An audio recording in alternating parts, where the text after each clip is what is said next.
ذہنی غلامی ہے وہ کئی دفعہ جسمانی غلامی سے زیادہ بری ہے. علامہ اقبال اور قائد اعظم ایک غلام ہندوستان میں انہوں نے ساری زندگی گزاری لیکن ان کے ذہن آزاد تھے. ہمارے حکمران دیکھ لو غلام ذہن ہے. ہماری جو ایلیٹ ہے ہم مغربی کلچر کے غلام ہیں, ذہنی غلام ہیں. وہ مغربی ہم کلچر کو جب فالو کرتے ہیں تو ہم کیا کرتے ہیں, ہم اچھے سوٹ پہن لیتے ہیں, ہم جو لیٹسٹ فیشن ہے وہ کر لیتے ہیں. وہ ایک نئی چیز نکلی ہے اب بجائے السلام علیکم کہنے کے ہے کیونکہ مغرب سے آیا تو وہ ٹھیک ہی ہوگا, کیونکہ ہم غلام ہیں. ہم ایک کلچر کے غلام بن بیٹھے ہیں کہ ہم سمجھتے ہیں کہ ترقی ادھر سے ہی ہوگی, جو وہ چیز کہتے ہیں وہ ٹھیک ہے.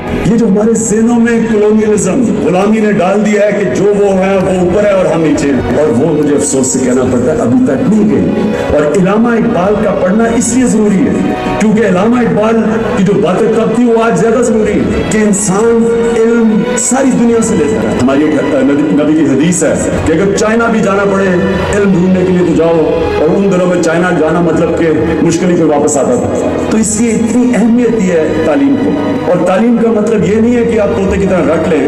تعلیم کا مطلب یہ ہے کہ اپنے ذہن کو آگاہ کریں, کمپیئر کریں, فلاسفیز کمپیئر کریں اپنی اور وہ. یہاں کیا ہو رہا ہے کہ English medium, Urdu medium, English medium کے جو ہمارے ایک میسج یہ جاتی ہے کہ مغربی اگر آپ تعلیم حاصل کر لیں تو آپ آگے نکل جاتے ہیں.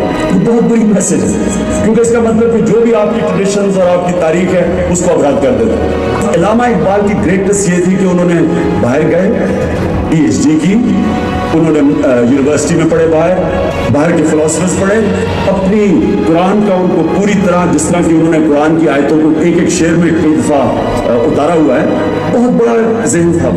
تو انہوں نے کمپیریزن کر کے انہوں نے جو چیز لے کے آئے, جو میں آپ کو کہنا چاہتا ہوں اوریجنل تھنکنگ, وہ سوچ لے کے آئے جو کہ انہوں نے اپنی سوچ لے کے آئے, کسی سے سیکھا نہیں, سب کچھ اپنا سب کچھ پڑھ کے مطالعہ کر کے پھر اوریجنل تھنکنگ کی, اور وہ ہوتا لیڈر. لیڈر کبھی کاپی نہیں کرتا, اس کی اپنی سوچ ہوتی ہے, وہ سب کچھ اپنا اسٹڈی کرتا ہے, لوگوں کو دیکھتا ہے, جتنی بھی تعلیم حاصل کرتا ہے, لیکن پھر اپنی سوچ لے کے آتا. آپ اسٹڈی کریں گے ویسٹرن کلچر بھی, ویسٹرن نالج بھی, اپنی ضرور اسٹڈی کریں, اپنی تاریخ, اسلام کی تاریخ, ہندوستان کی تاریخ, اور اس کے بعد جو آپ لے کے آئیں گے نئی سوچ لے کے آئیں گے. اور زیادہ تر آپ اگر اقبال میں دیکھیں گے تو ادھر سے آپ کو سمجھ آئے گی کہ کیا اقبال کرنے کی کوشش کر رہا ہے. علامہ اقبال کی جو شاعری ہے وہ انسان کو جسمانی طور پہ بھی آزاد کرتا ہے, آزاد قوم میں رہنا چاہتا ہے, ایک آزاد ملک ہو, اور ذہنی طور پہ بھی آزاد کرتا ہے. آزادی ایک ضروری چیز ہے کہ انسان کو بڑا انسان بننے.